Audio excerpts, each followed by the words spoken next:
Olá, seja muito bem-vindo ao Business, o programa de negócios da Jovem Pan News. Eu sou Bruno Meyer e vamos aos destaques desta edição. O presidente da Azul, John Hodgerson, estará hoje em nossos estúdios com exclusividade para revelar os planos que tem com a Latam, que está em recuperação judicial desde maio de 2020. Qual é o futuro do setor aéreo se a Azul assumir a operação brasileira da Latam? O presidente da Volkswagen, Pablo Dicci, fala em uma entrevista inédita ao Business sobre a decisão que levou ao fim do Gol, os investimentos de 7 bilhões na América Latina e as mudanças no perfil do consumidor de carro no Brasil. O Google anuncia investimentos no Brasil e Chile. A gigante americana vai abrir um novo centro de processamento de dados em Santiago e ampliar a cobertura de serviços de nuvem no Brasil. A Apple acelera o desenvolvimento do seu carro elétrico e planeja lançar o veículo autônomo em 2025. Ganha força um modelo sem intervenção humana, semelhante ao design de uma limusine. O Nubank corta o preço da oferta pública da companhia em 20% em meio a um ambiente global desfavorável às fintechs, os bancos digitais. A abertura de capital do Nubank é uma das ofertas mais aguardadas de 2021. A Disney e o Twitter anunciam mudanças em suas presidências. A Walt Disney escolheu uma mulher pela primeira vez como a líder do conselho de administração da companhia em 98 anos de história do grupo. O Emiliano, sinônimo de luxo no ramo hoteleiro, expande os negócios e entra no segmento de imóveis residenciais para alta renda. O CEO do Emiliano, Gustavo Filgueiras, traz os detalhes direto dos nossos estúdios.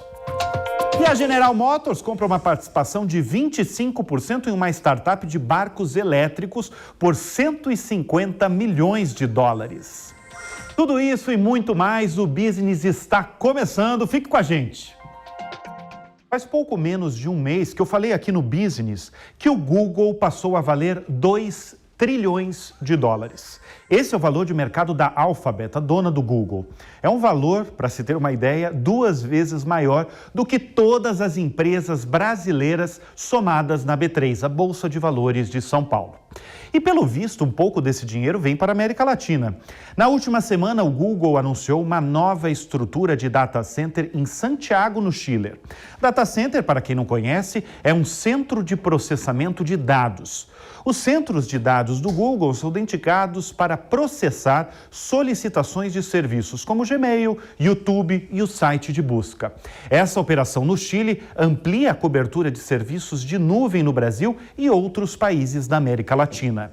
Segundo a gigante americana, as empresas brasileiras poderão contar com maior disponibilidade em infraestrutura de tecnologia. E qual é o objetivo da empresa em ampliar esses investimentos aqui? Bem, o Google quer ampliar a infraestrutura de suas bases e o Brasil, com a sua imensa população conectada, é um mercado estratégico. Em junho, a empresa anunciou a construção do cabo submarino Firmina, que conectará o Brasil, Uruguai, Argentina e os Estados Unidos em 2023. O objetivo é aumentar a capacidade de conexão à internet entre as regiões. Esse cabo submarino vai da costa leste dos Estados Unidos para Las Toninas, na Argentina, com pontos adicionais na Praia Grande, no Brasil, e Punta del Este, no Uruguai. O cabo Firmina é o mais longo do mundo e promete melhorar, deixando mais rápido o acesso aos produtos do Google, como o Gmail e o YouTube, para todos os usuários da América do Sul. Para se ter uma ideia, estima-se que a cada minuto 5 milhões e 700 milhões de buscas são feitas no Google. Ou seja, para aumentar ainda mais os trilhões da empresa, é preciso investir em todos os lugares.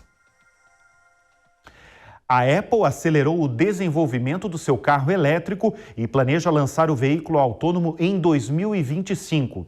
A Apple ainda não revela, mas já teria alcançado um marco importantíssimo. o desenvolvimento do chip processador do veículo, que seria feito pelo mesmo time responsável pelos processadores do iPhone, iPad e Mac. De acordo com a Bloomberg, a empresa trabalha com 2 modelos de veículos desde 2014. Um deles parecido com os carros atuais, com foco na direção e aceleração.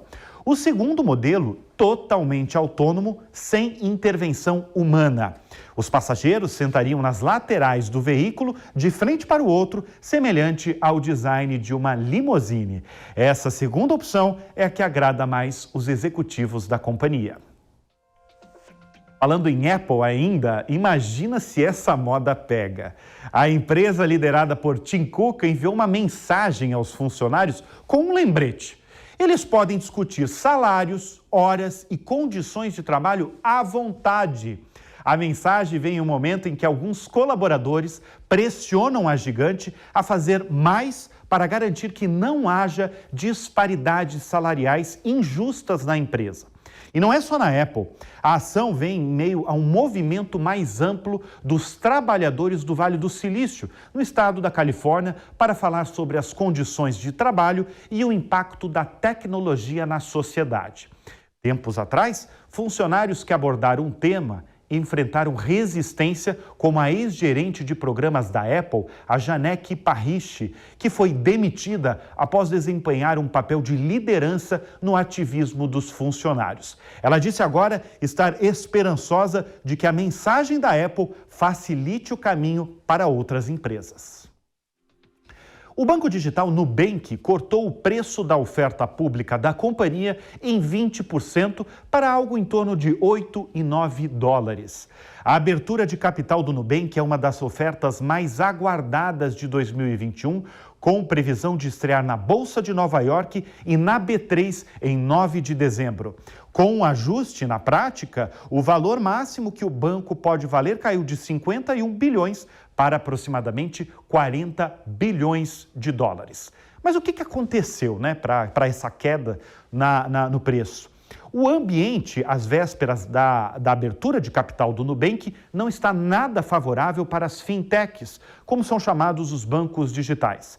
Há cerca de 2 semanas, iniciou um receio entre gestores brasileiros e americanos de que investidores internacionais poderiam desistir da oferta do Nubank diante do cenário ruim encontrado pelas concorrentes. E eu vou dar 2 exemplos. A Paytm, uma empresa de pagamentos digitais da Índia, fez uma ótima estreia recentemente com uma captação de 2 bilhões e 500 milhões de dólares numa das maiores estreias da Bolsa na Índia. No dia seguinte, as ações caíram 27% e logo depois mais 13%. No Brasil, a empresa de pagamentos Stone levou um tombo de 80% no ano e hoje vale menos do que no IPO. O Banco Inter também teve uma queda significativa. O ânimo dos investidores, na verdade, piorou com a abertura das taxas de juros de longo prazo projetada para os títulos do Tesouro Americano.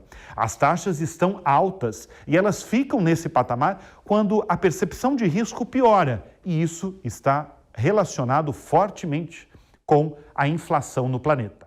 O setor aéreo vive tempos movimentadíssimos. Em 2020 e parte de 2021, ele foi duramente atingido da pandemia. Basta lembrar o mar de aeronaves paradas em pistas dos maiores aeroportos do mundo. Só o aeroporto de Congonhas, em São Paulo, chegou a ter queda de 98% nos voos em abril de 2020. As consequências foram imediatas, com demissões nas companhias aéreas no mundo todo. Em maio de 2020, a chilena Latam pediu proteção contra a falência nos Estados Unidos, em maio, com dívidas de cerca de 100 bilhões de reais. O prazo final para apresentar uma proposta aos credores foi há pouco mais de uma semana. 2 horas antes de encerrar o prazo, o grupo chileno apresentou o plano que envolve a injeção de 8 bilhões e 19 milhões de dólares, cerca de 46 bilhões de reais. Nesse meio tempo entrou em cena a Azul, uma das maiores interessadas em assumir a operação brasileira da Latam. E para falar desse interesse e outros outros assuntos também, nós recebemos o presidente da Azul, John Rodgerson. John, muito obrigado pela sua presença aqui no Business. Obrigado, Bruno. Prazer estar aqui com você. Olha, vamos começar falando desse interesse da Azul na compra da Latam. Quanto foi a oferta? A gente fez uma oferta muito boa, injetando mais de que 5 bilhões de dólares dentro da empresa para se juntar a Azul e Latam juntos e conectar 130 cidades que a Azul voa para todas as cidades que a Latam voa também. Então, essa conectividade ia ter sido muito bom para os consumidores, ia ter sido muito bom para os brasileiros, para todos os brasileiros e a América Latina.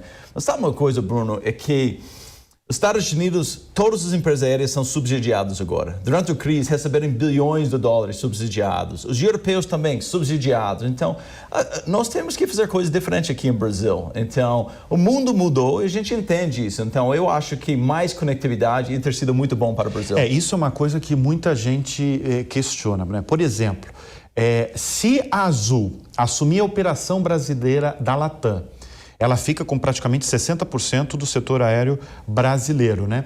Como é que seria na prática assumir a Latam aqui no Brasil? Nós íamos melhorar o produto muito, sabe?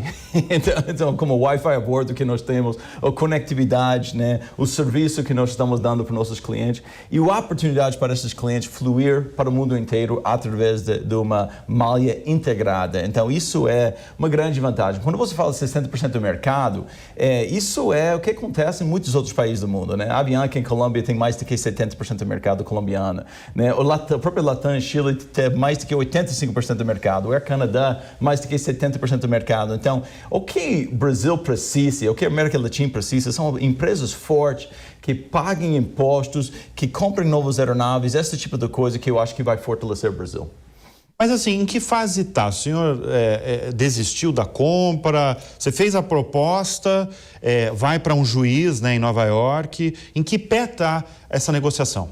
Nós fizemos uma proposta, né? A empresa em si não queria falar muito conosco, né? Eles queriam manter controle da empresa. Então, nós estamos, neste ponto, ficando ao lado e vamos deixar os credores brigarem. Então, esta semana, já tiveram muitos credores entrando na justiça dizer que o plano da Azul é melhor, é isso que eles querem. Mas eu não vou continuar batendo em frente nisso, se não é desejo do juiz. Então, deixa o juiz, deixa o corte fazer. Eu tenho meus planos para ficar sozinho, mas também eu tenho um plano que seria muito benéfico para o Brasil, para os pilotos, para os clientes e tudo. Então, eu estou confiante no que estamos fazendo. Quem é contra, por exemplo, essa compra?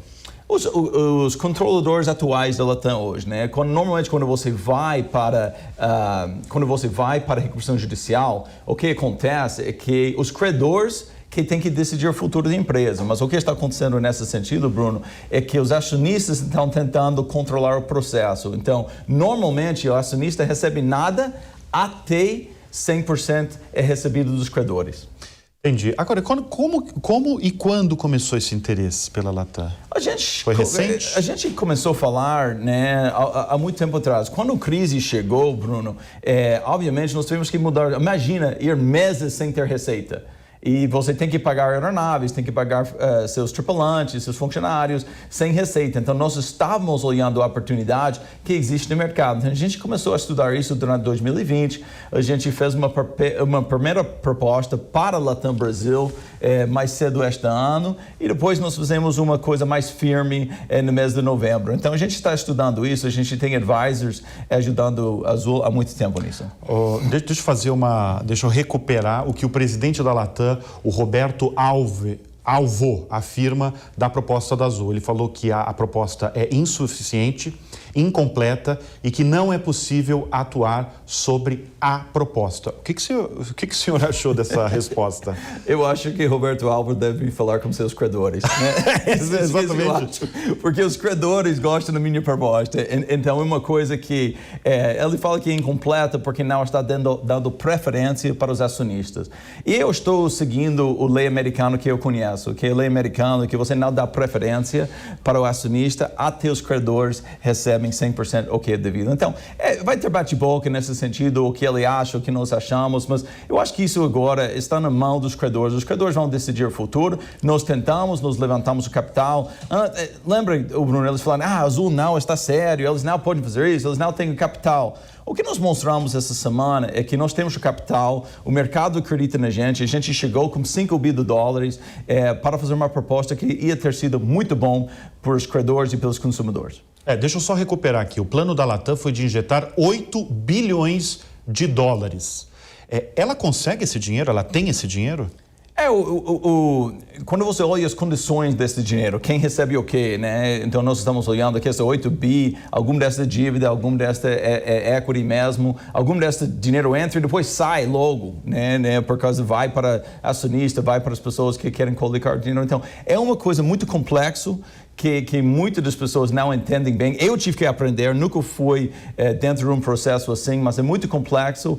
Mas, de novo, eu acho que vamos deixar o mundo girar algumas vezes e a gente vai ver o que acontece. É muito complexo mesmo e por isso eu quero que o nosso público entenda. Afinal, quando é que vai resolver esse imbróglio? E eu acho que, na verdade, tem um interesse tão grande, porque setor aéreo, todo mundo viaja, todo mundo pega avião, então por isso que tem interesse aí da população mesmo. Quando vai resolver esse imbróglio?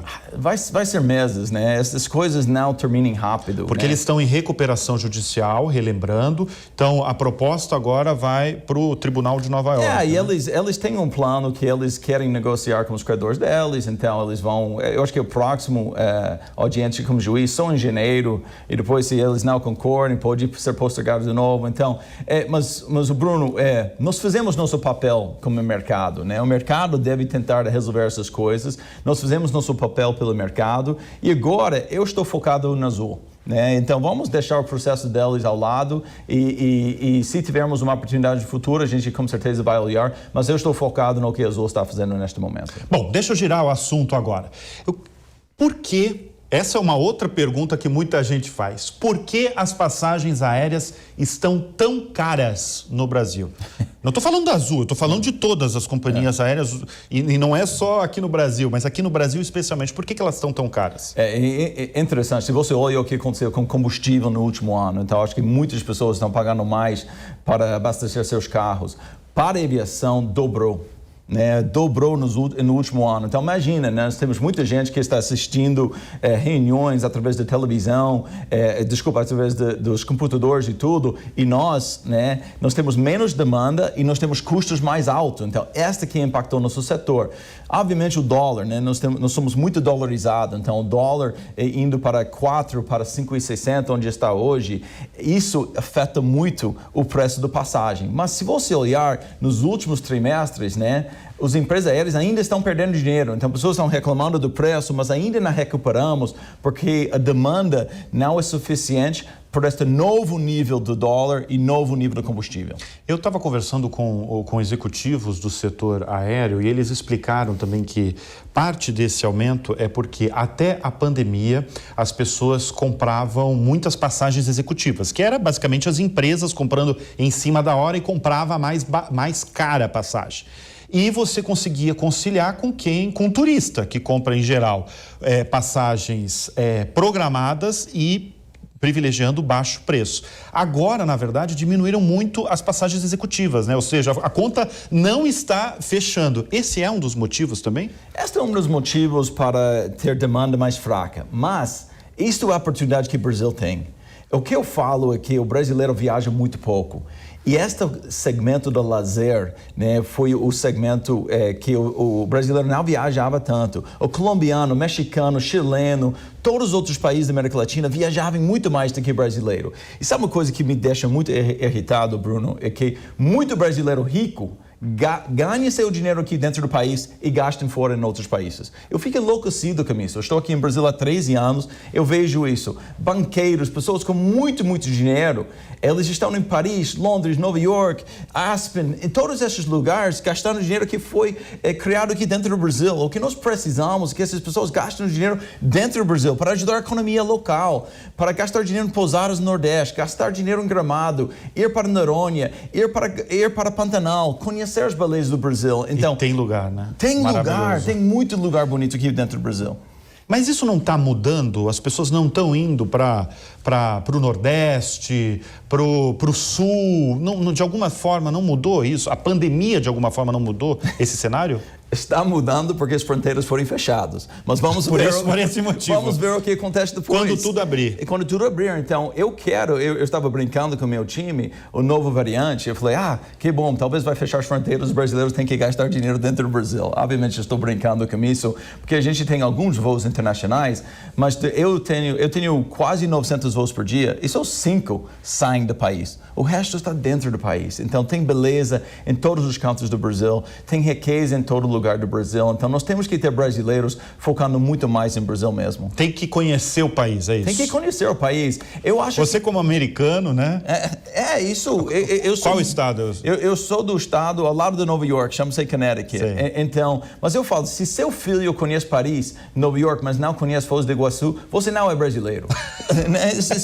Isso é uma coisa que... Uma das maiores belezas do mundo é Foz do Iguaçu, e tem muita gente que não levaram seus filhos para conhecer. Nós estamos falando de proteger Amazonas. Vamos conhecer Amazonas. Vamos para Manaus, vamos ver os rios, vamos pescar naqueles lugares. Então, essas são as coisas que eu quero que os brasileiros comecem a fazer. É muito bom você, como americano, está 13 anos no Brasil, né? É bom você falar. Porque muitas famílias, por exemplo, o filho vai para Nova York, o filho vai para Londres, mas não conhece nada daqui. Isso acontece muito, e há muito tempo. E como nós podemos convidar outros países para conhecerem as belezas do Brasil se os brasileiros não estão conhecendo as belezas do Brasil? Agora, a Azul, ela teve, isso é uma notícia dessa semana, inclusive, ela resgatou os voos para Orlando, né? Voltou com os voos para Orlando. Os voos internacionais da Azul significam o que para a operação brasileira? É muito pouco. É pouco, né? Como eu falei, 5 voos. Antes da crise foi 10, 15 voos por dia, em um total de 900 voos. Então é pequeno, mas é importante. Eu sempre falo que Orlando, Fort Lauderdale, Lisboa são outras cidades brasileiras. Eles são fora Orlando é uma puxadinha aqui do Brasil. É isso. Então são outras cidades brasileiras que está nos Estados Unidos. Mas então são representantes, são importantes porque nossos clientes querem ir para esses lugares com certeza. Mas o dólar onde está agora, né, é muito mais fácil viajar dentro do Brasil. Agora, você falou rapidamente da nova variante Omicron. De que forma isso pode afetar o setor aéreo? Obviamente, os países estão fechando fronteiras de novo, estão testando o PCR, essas coisas assim, que eu acho bom, né? Nós temos que tomar essas previdências. Mas, uma coisa que pessoas têm que entender, você pode falar mal do Brasil por várias coisas. Mas este é o povo vacinado, um dos povos mais vacinados do mundo. Eu estava com o ministro essa semana da saúde e ele acabou de comprar mais 100 milhões de doses de Pfizer. Então, olha isso, tudo que foi feito dentro do estado de São Paulo, dentro do governo federal. É incrível que nós somos um povo vacinado. Então, uma nova variante preocupa? Sim, mas principalmente preocupa países e pessoas que não são vacinados. E o fato que todo brasileiro já pode receber uma nova dose de reforço, que milagre, que bênção isso é. Então, nós temos que focar nas coisas positivas que o Brasil tem. Agora, falando agora de pandemia, né? No começo da entrevista eu falei do impacto que o setor de companhias aéreas teve no mundo, né? Se a gente pegar só esse dado alarmante aí de Congonhas em abril de 2020, 98% dos voos não saíram de Congonhas. Qual foi o maior desafio de vocês desde abril de 2020? Para sobreviver, né? Para ter capital de giro para sobreviver. Como eu falei, outros países do mundo foram dinheiro dado para as empresas aéreas. Então, para pagar seus funcionários nos Estados Unidos e Europa, os governos deram dinheiro. Mas no Brasil não teve isso. Né? Não tivemos isso. O governo tentou ajudar, mas nossa realidade aqui é diferente. Então, nós temos que entender que a realidade é diferente. Mas o que nós fizemos como indústria, que foi liderado por Azul, é nós fomos para o governo e falamos, vamos ajudar. Né? Vamos transportar todas as vacinas da graça. Então a gente começou este projeto, logo depois Golitan estava junto conosco, e porque o mais rápido que nós podemos vacinar brasileiros, o mais rápido podemos reconectar o Brasil, é um país continental que precisa da aviação. Né? Você tem agronegócio, tem projetos de infraestrutura, todos isso precisam de conectividade. Um Brasil não conectado, um Brasil que não pode prosperar. Agora, como é que você vê o setor aéreo em 2022? Sabe, eu estou muito mais otimista. Então, nós vamos crescer, nós vamos botar muito mais voos no ar. Mas sabe uma coisa que nós estamos fazendo? Aquela 22 vezes Rio-São Paulo, 14, 15 vezes Curitiba, São Paulo. O que nós estamos fazendo neste momento é que nós estamos focando em mais destinos. Então, nós temos mais cidades servidas hoje do que nós tivemos pré-pandemia. Isso é importante para nós. Nós servimos 116 em 19, já estamos em 130 e no início do ano que vem eu quero 150 cidades, porque nós temos que achar demanda, Bruno, em todos os cantos do Brasil. Então, mudou. Em vez de ter executivo que faz o ponte aérea o tempo inteiro, são essas pequenas cidades que têm demanda que nós vamos convidar para começar a voar. A Azul atende hoje todos os estados brasileiros? E o Distrito Federal? Sim, nós fazemos isso agora. Ah, isso é uma coisa agora. Isso agora. Mas uma coisa, por exemplo, nós estamos muito fortes em Pernambuco. Em Pernambuco? Em Pernambuco. Qual a razão? Eu tenho 42 destinos de Pernambuco. É mesmo? Então, o Nordeste... Mas tem uma razão especial? Nós temos um hub grande, nós fomos lá com o governador e nós dizemos, puxa, vamos criar uma grande hub aqui. E nós temos quase 100 voos dentro daquela hub em Recife que conecta 42 cidades. Campo Grande é conectado com Recife, né? Santarém, todos esses destinos conectados para Recife. Ninguém ia pensar que isso foi possível antes, mas nós começamos a fazer isso porque conectividade ajuda o Brasil a crescer. E para 22, quais as novidades da Azul? Além de, quem sabe, conseguir a Latam. Mas isso é uma pimenta que eu quero deixar para você. Quero saber dos planos de vocês, planos da Azul. Sabe uma coisa? Com o preço do combustível onde está agora, nós temos que voltar a receber novas aeronaves. E a melhor nova aeronave que existe no mundo é fabricado aqui dentro do Brasil, dentro do estado de São Paulo, o Embraer E2. Então, nós vamos receber 8 E2 o ano que vem, que é uma novidade que estou contando com você, então estou super animado por isso, porque esta aeronave é muito mais eficiente, queima menos combustível, então aquela briga sobre preço da passagem, a melhor maneira para baixar o preço da passagem é ter aeronaves mais eficientes, mais econômicas. Também esta aeronave tem 18 assentos a mais e Wi-Fi, nós estamos botando Wi-Fi, é de graça. Porque as pessoas querem ficar conectadas dentro do avião. Não pode ficar algumas horas. Elas querem assistir Jovem Pan dentro da aeronave. Que bom, isso que eles gostam. Isso é bom, isso é bom. Olha, John, é um prazer muito grande recebê-lo aqui no Business, uma liderança que está na ordem do dia mesmo, muita gente aí querendo saber sobre o setor aéreo brasileiro e mundial, porque, como você bem falou, todo mundo quer viajar, todo mundo quer colocar o pé na estrada. Agora, eu gostei muito de toda a entrevista, mas especialmente você falando que a gente precisa conhecer o nosso país, a gente precisa conhecer o Brasil. Isso mesmo. Vamos ser brasileiros, amar o Brasil mais. Obrigado mais uma vez, viu? Obrigado, Bruno. Mudanças no comando da Walt Disney Company. A empresa escolheu uma mulher pela primeira vez como presidente do Conselho de Administração da companhia em 98 anos de história do grupo. Susan Arnold, membro do conselho há 14 anos, vai suceder Bob Iger no fim de 2021. Bob Iger ocupa a posição desde 1996 e durante a gestão fez importantes aquisições como a Pixar, a Marvel, a Lucasfilm e a Fox. Em 2016, abriu o primeiro parque temático e resort na China. A Susan Arnold passou em cargos executivos da P&G, do McDonald's e do fundo Carlyle. O Twitter anunciou que o fundador Jack Dorsey vai deixar o cargo de presidente executivo da companhia. Para o lugar, assume Parag Agrawal, diretor de tecnologia da rede social desde 2017. Essa não é a primeira vez que Dorsey deixa o posto no Twitter.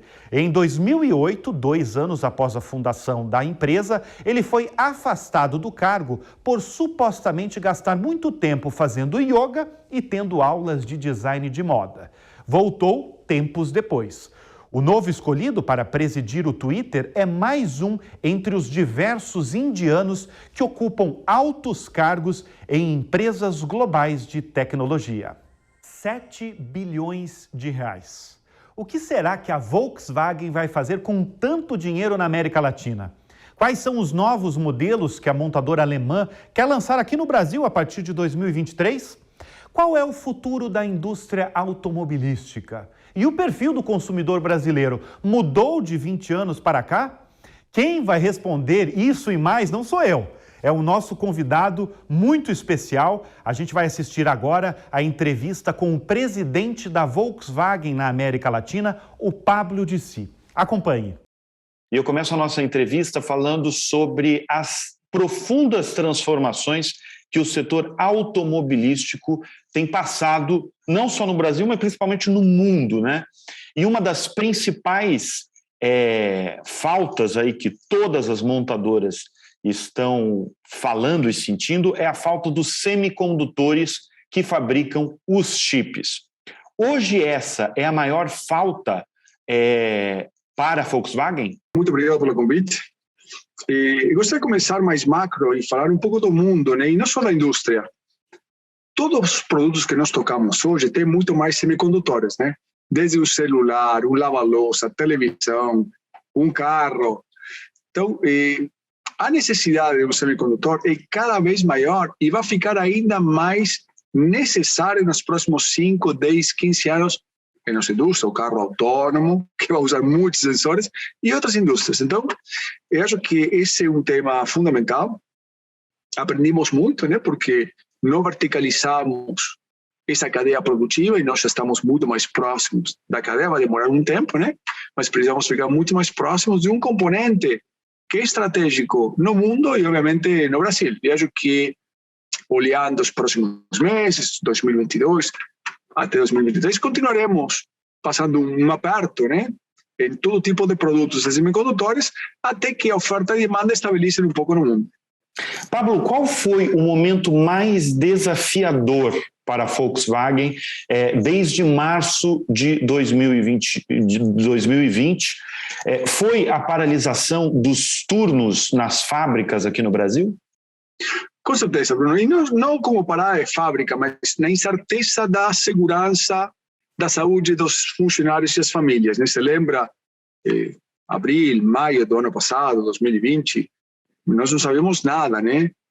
Como contagiava, como era. Então, essa incerteza foi muito difícil. Nós fomos uma das primeiras montadoras a parar aqui no Brasil. E outro momento difícil, mas com convicção, foi quando nós paramos nossas fábricas em março de 2021, esse ano.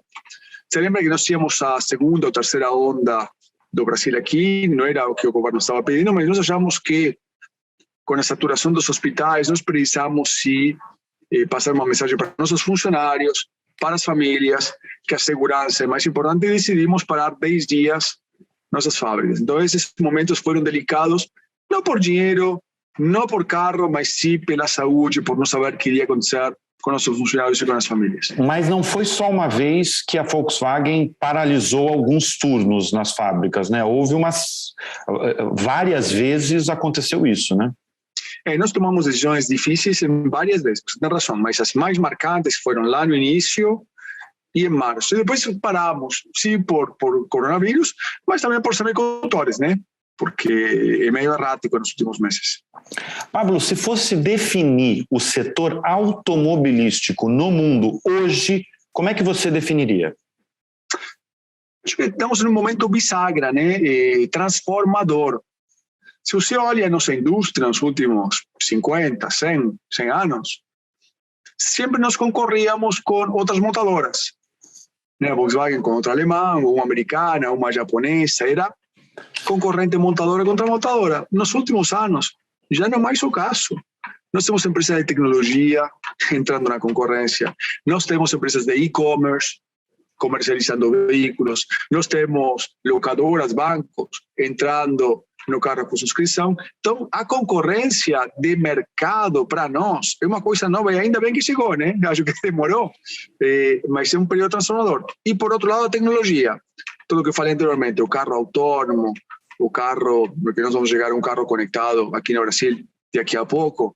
Toda essa mudança, claro que requer qualidade, segurança, mas precisamos de engenheiros que entendam desse mundo do software e de microchips, porque cada vez está ficando mais relevante. Então, nós estamos transformando à medida que vamos mudando o negócio. É bom você falar isso, Pablo, porque as discussões sobre o futuro dos automóveis ganharam muita força nos últimos tempos e basicamente nos últimos 2 anos, né? Eu sempre lembro que o Salão do Automóvel, o famoso Salão do Automóvel, não se chama mais Salão do Automóvel, se chama Salão de Mobilidade, o que demonstra como o mercado e o setor está se transformando tão rapidamente. Como é que a Volkswagen está se preparando para este momento e para o futuro? Olha, de várias formas. Nós primeiros fomos uma das primeiras empresas a anunciar investimentos bilionários, tanto em carros elétricos, híbridos, a etanol, né, toda energia renovável. Nós temos nossa própria plataforma de elétricos e híbridos já criada há mais de 2 anos. E nós acabamos de anunciar um investimento aqui no Brasil de 7 bilhões de reais. Somos a primeira montadora, após a pandemia, a anunciar investimentos em novos produtos, em um centro de pesquisa de desenvolvimento para etanol de biocombustíveis para o Brasil e para o mundo, com muito foco na sustentabilidade e na energia renovável. Eu acho que o Brasil tem muito para oferecer para o mundo e não somente para o Brasil, né, nessa questão de energia renovável à base de biocombustíveis. Pablo, eu vou agora dar vou falar de uma notícia que eu já trouxe aqui no Business e trouxe muita comoção de muitos espectadores que reagiram através das redes sociais, que é o fim do Gol, o carro mais vendido e produzido da história da indústria automobilística no Brasil. Por que, afinal, a Volkswagen vai parar a partir de 2023 de produzir o Gol? Olha, eu não fiz esse anúncio, mas eu acredito em suas palavras. Mas falando sério, nós anunciamos uma nova plataforma, né, MQB em Taubaté, onde produzimos o Gol. E quando olhamos o Brasil e o mundo, né, o consumidor brasileiro mudou, ainda bem, né, agora que desenho, conectividade, segurança. Então as normas do Brasil foram aumentando cada vez mais em segurança, em sustentabilidade. E aí carros do passado, que foram muito bem sucedidos, o Gol foi líder por mais de 27 anos no Brasil, e tudo chega à sua hora, né? Hoje não é dia de anúncio, mas tudo chega à sua hora. E nós sim precisamos, como indústria, continuar melhorando nossos carros, né? Mas posso fazer uma analogia com o Fusca, posso fazer uma analogia com a Kombi, carros icônicos da marca que sempre vão ficar no coração do consumidor. E acho que o Gol vai ficar no coração do consumidor brasileiro. Pois é, como é que você define, você falou muito bem do Fusca, né? E da Kombi também, que são ícones aí da Volkswagen, não só eles na verdade transcenderam a Volkswagen, eles fazem parte da história do setor automobilístico. Todo mundo tem, se não teve um desses carros, tem alguém conhecido que teve o carro, ou seja, existe uma relação afetiva com esses veículos. O Gol, como é que você definiria o Gol, depois de passar aí pelo Fusca, pela Kombi? Por que ele marcou tanto na história do setor automobilístico brasileiro? Não, mas tem uma conexão emocional. Primeiro, né, o Brasil é um país muito emocional, positivamente. Tem um negócio de ser um dos primeiros carros populares, né, do país, que é uma época que o Brasil estava crescendo com aquelas novas leis do IPI. Então, rapidamente ganhou o mercado pelo design da época, pelo motor, pela qualidade, pegou o negócio do consumidor brasileiro e se tornou um ícone, como foi o Fusca e como foi a Kombi. Então, eu acho que todo esse momento, imagina estar nos meus sapatos, no meu lugar, não é fácil tomar essas decisões, mas eu vejo isso quando eu preciso olhar a história passada, a história futura e entender que estamos em um momento no Brasil e no mundo de mudança, que nós precisamos sim mais segurança, mais qualidade, uma plataforma mundial, mais sustentabilidade, e aí que nós vamos. E por que a grande aposta que você já anunciou, inclusive, é a vinda do Polo Track, né? Que vai ser a grande aposta da Volkswagen a partir de 2023. Por que ele vai ser a grande aposta de vocês? Então, são vários motivos. O primeiro é uma plataforma global, sim, com uma base de segurança mundial. Esse produto, a mesma plataforma é produzida na Alemanha, nos Estados Unidos, enfim, em todos os países do mundo Volkswagen. é uma plataforma já comprovada e com um desenho brasileiro. Eu acho que nós pegamos já nos últimos 5 anos esse jeito de pegar o melhor da Alemanha, seja engenharia segura, com qualidade, e o design e a conectividade brasileira que é desenvolvida aqui no país. Então, eu acho que esse foi um motivo fundamental. E também temos algumas surpresas. Nossa fábrica de Taubaté, que hoje não irei anunciar, mas está casado tudo com o conceito de um carro mais sustentável, dessa energia mais limpa. Então, eu acho que o mundo mudou de uma forma muito rápida nos últimos anos e nós precisamos acelerar nossa transformação. Quando você fala que o mundo mudou de uma maneira muito rápida nos últimos anos, você diz especialmente a questão de mobilidade limpa, né? Como eu dei o exemplo aí do Salão de Mobilidade de Munique deste ano, que você tinha aí pavilhões só de bicicletas elétricas, de patinetes elétricos. É basicamente isso, né? Essa mudança se deve a um mundo mais sustentável e eu queria até que você falasse um pouco que existem leis no Brasil que as montadoras precisam se adaptar a isso, senão acho que até paga multa, né? Se você tiver um número de veículos que não seja baseado a veículos limpos e sustentáveis, né? Você fez uma analogia perfeita, né? E os novos salões de automóveis antigos falam de mobilidade sustentável, né? Então, primeiro, mobilidade. Quando você fala de mobilidade no carro, significa que você pode comprar um carro ou não. Você pode até alugar, até ter um carro por subscrição, mas o conceito de mobilidade você precisa se locomover de ponto A, ponto B a ponto C. E a parte de sustentabilidade, eu acho que não estava tão presente nas agendas 5, 10 anos atrás. Hoje em dia, ainda bem, pegou uma força muito rápida nos últimos, eu falaria, 5 anos, e acho que é para valer, né? Eu acho que o sistema é para valer porque temos todas as empresas conscientizadas, os consumidores conscientes e o sistema financeiro que dá o dinheiro e rege o sistema, dão prêmios para investimentos verdes. Então, eu acho que quando você tem essa combinação, o trem já saiu da estação. Então, a regulação é já um pouco mais duro. Eu não vejo como nós podemos fazer um carro e depois pagar uma multa, né? Eu prefiro não vender o carro, se não entro na... A legislação brasileira é muito clara. E senão a conta não fecha também, né? Senão a conta fecha. Senão a conta fecha. O que nós precisamos mudar no Brasil, e estamos no caminho certo, com o Ministério de Minas e Energia, com o Ministério da Agricultura, com o Ministério do Meio Ambiente, de olhar o ciclo de poço à roda. O que significa isto? Nós não podemos só olhar o escapamento do veículo. Precisamos olhar como esse combustível é gerado, seja gasolina, seja etanol, diesel, solar, carvão, nuclear. Como gerar essa energia até o escapamento do veículo. Deixa eu colocar um exemplo. Sem colocar nenhum país, sem expor a ninguém. Não adianta você ter um veículo elétrico e ter uma matriz energética 80%, 90% carvão. Porque quanto mais você consome carro elétrico, mais você vai poluir, porque a energia é gerada a carvão. Então, acho que o Brasil está em uma posição privilegiada, porque nós temos uma matriz energética muito limpa, acima de 85%. É limpa, né? O problema que nós temos é que é hídrica, né? Depende muito da água, mas vai se diversificando. E teremos carros elétricos, teremos carros híbridos e teremos carros a etanol. Nós estamos apostando muito nas 3 tecnologias e no combustível, né? Que esse combustível que chega no carro elétrico, no carro híbrido ou no etanol, seja de uma energia renovável. Pablo, eu acho que uma empresa, tenho certeza que uma empresa do porte da Volkswagen, que produziu ícones do setor automobilístico como Gol, Fusca, Kombi, faz com muita frequência pesquisa para detectar o desejo do brasileiro. Eu gostaria de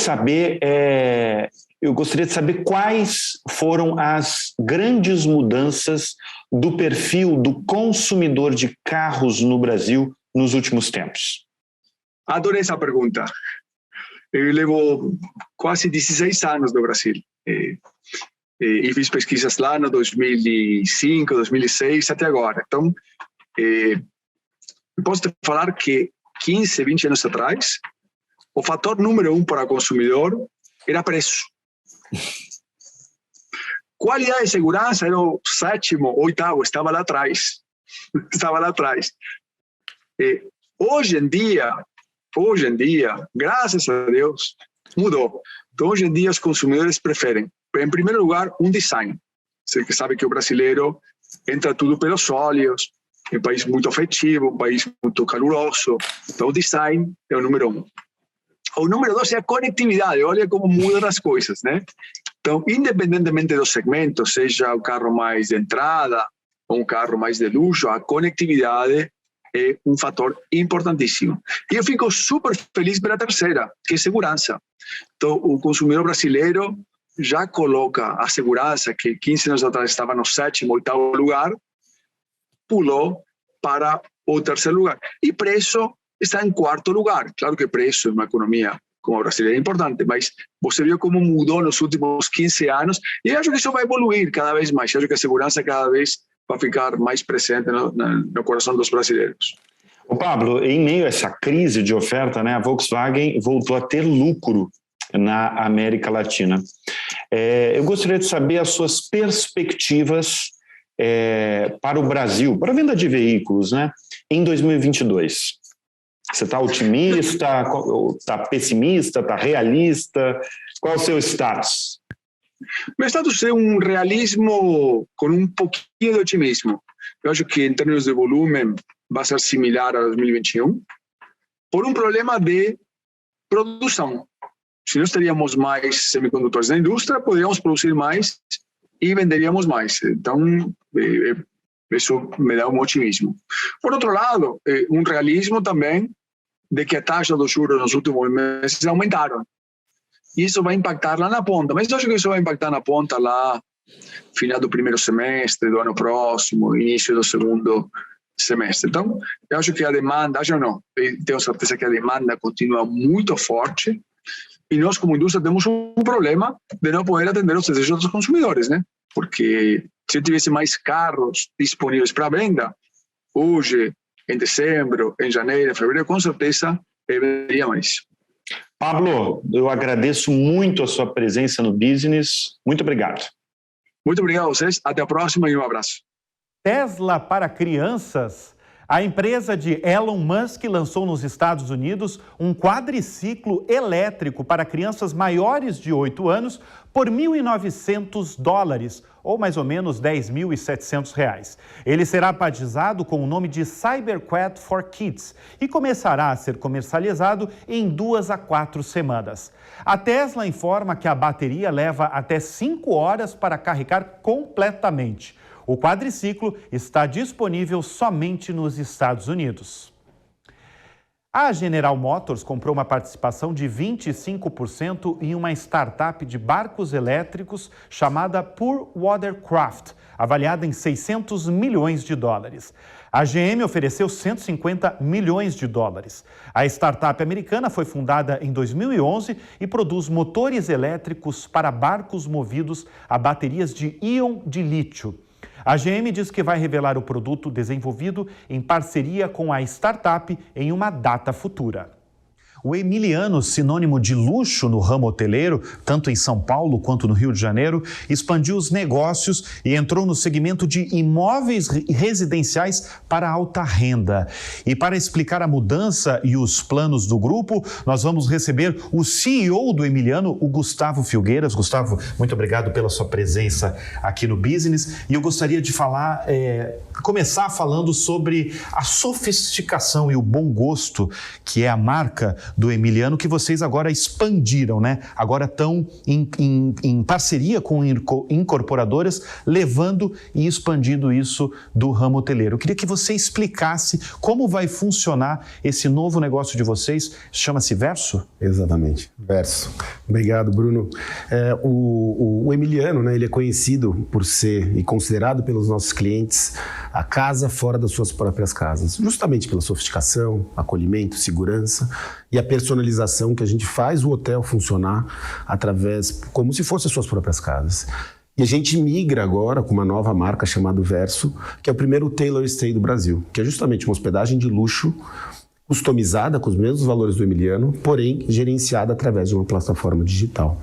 E na prática vai funcionar como? A pessoa que comprar, por exemplo, o seu imóvel residencial, ela vai ter o mesmo padrão do Emiliano, é isso? Sim, são quartos como o do Emiliano, mas mais focado num público single, apartamentos um pouco menores, né? Mas para um público que vem visitar a cidade ou que acabaram de casar, mas apartamentos bastante sofisticados e apartamentos que eles têm um prédio misto, né? Então ele agrega uma parte de hospedagem, uma parte de residencial e a pessoa pode tanto agregar seu apartamento nesse complexo ou não dentro dessa plataforma de serviços. Bom, você falou e eu também falei aqui sobre a sofisticação que está desde da gênese do grupo Emiliano, né? Agora tem uma história muito curiosa que a gente já conversou em outras oportunidades, que foi a aposta do seu pai, que desde o começo do Hotel Emiliano aqui em São Paulo, quis investir, por exemplo, em algodão, né, de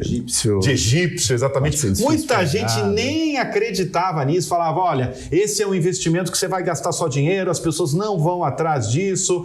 E, pelo contrário, o mercado, os concorrentes, quando o Emiliano surgiu em São Paulo, foram atrás. Hoje muitos têm o travesseiro, né, de egípcio, né? Eu queria que você falasse sobre esse mercado mesmo, que as pessoas vão atrás disso e também os diferenciais de vocês.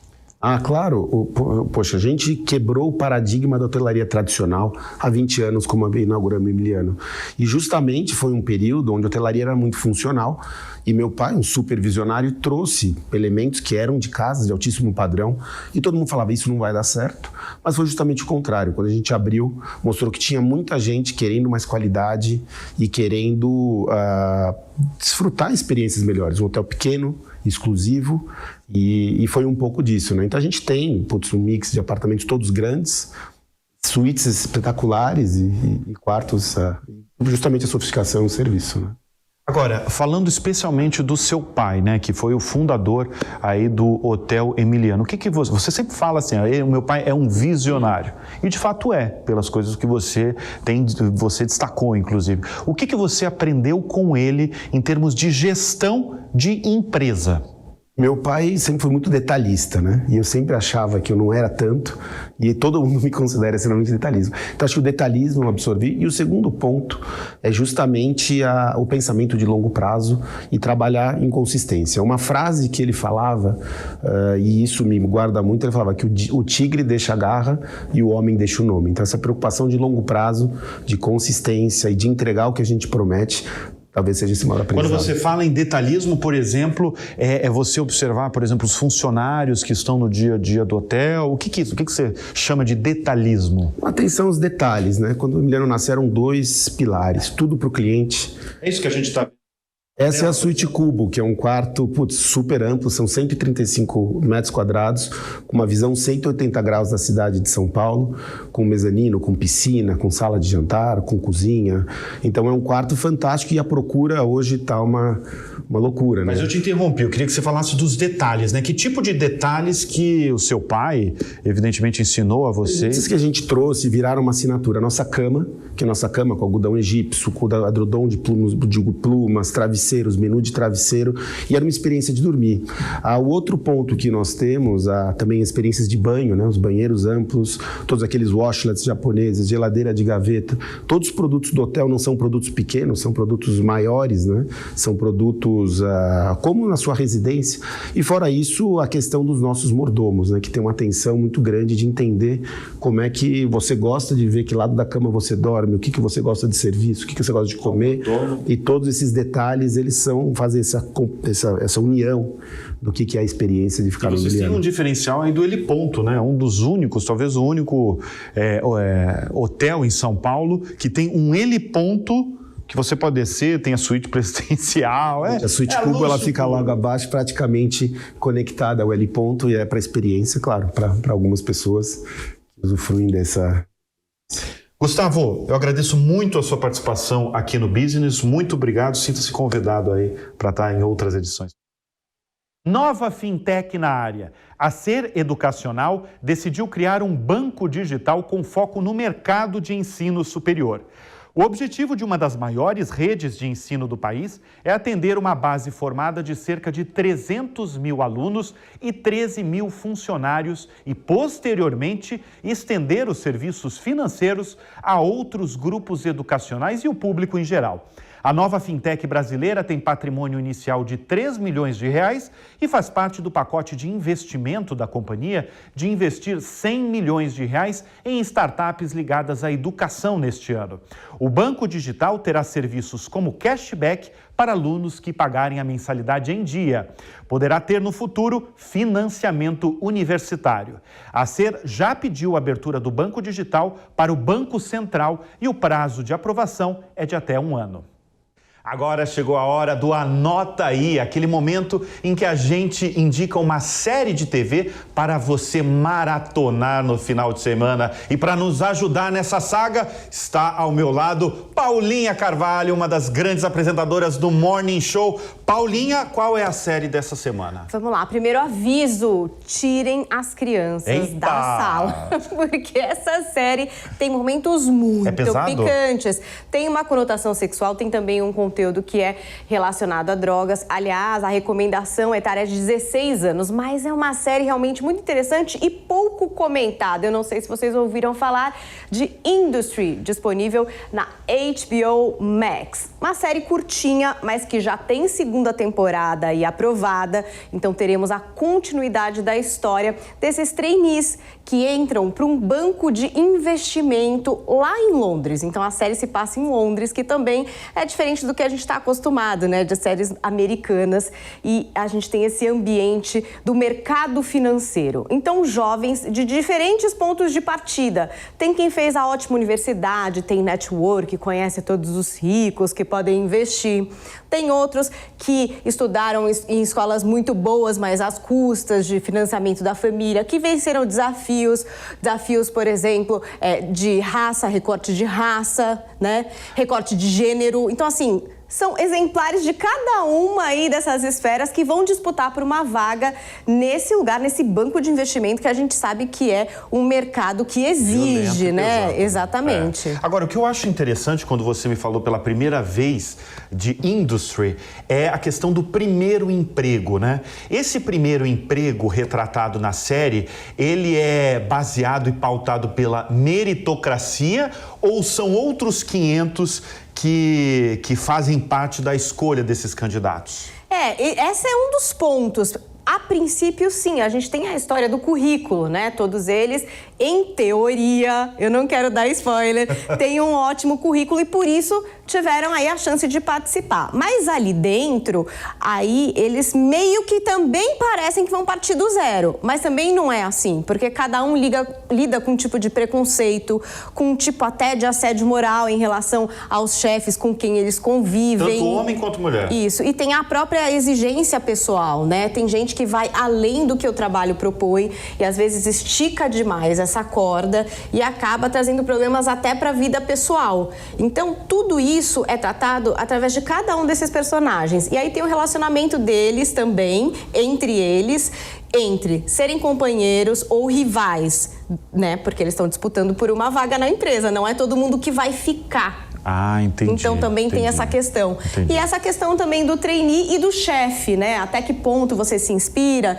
segue o que esse chefe está falando, engole sapo, vence desafios, mas quer dizer, o talento e a experiência do profissional nem sempre é o 100%. Tem outras características que ajudam você a ascender dentro de uma empresa, né? Você estava me falando, inclusive, de uma personagem que tem um network em Londres muito poderoso e que isso ajuda ela dentro da empresa, né? Ajuda, mas do mesmo jeito, essa origem dela também a prejudica. Porque ela é julgada dentro ali da empresa como alguém que tá lá porque é bonita, que tá lá porque é rica, porque tá lá porque é bem relacionada. Então, a princípio, a chefia trata ela mal, como se ela não fosse dar conta.